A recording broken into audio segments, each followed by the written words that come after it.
चलो धनी बाबा धाम हो, बाबा धाम हो, भजत भोला जी के नाम हो। हाँ चलो धनी बाबा धाम हो, भजत भोला जी के नाम हो। अरे भक्ति के चढ़ल सुरूर बावे, कन्या बाड़ू से डर जनी रनिया, कन्या बाड़ू से डर जनी रनिया। साथ देहब भरपूर भले ही दूर बावे, चले के बाटे जरूर भले ही दूर बावे।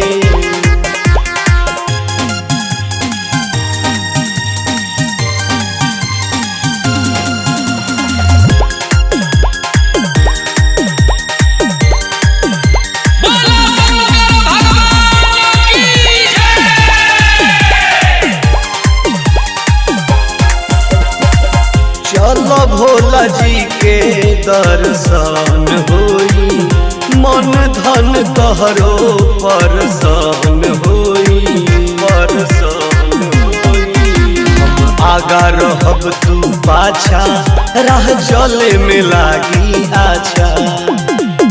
चलो भोला जी के दर्शन होई, मन धन तहरो परसान होई।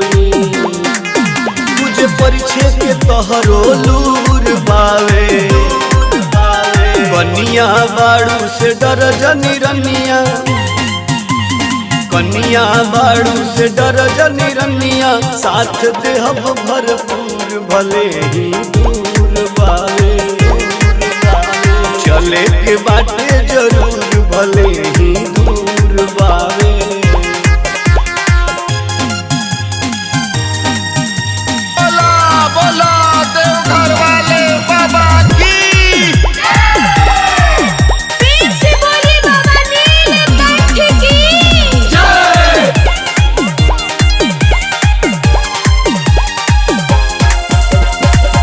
देखना फलाना वो भी जात बाड़ी, कहाँ तहरा जैसन उला जात बाड़ी, जात बाड़ी।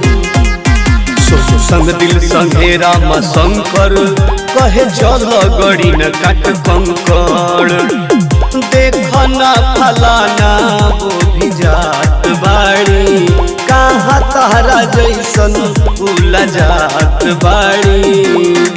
मेला हवा के बड़ा मशहूर बावे, कन्या बाड़ू से डर जनी रनिया, कन्या बाड़ू से डर जनी रनिया। साथ देहब भरपूर भले ही दूर बावे, चले के बाटे जरूर भले ही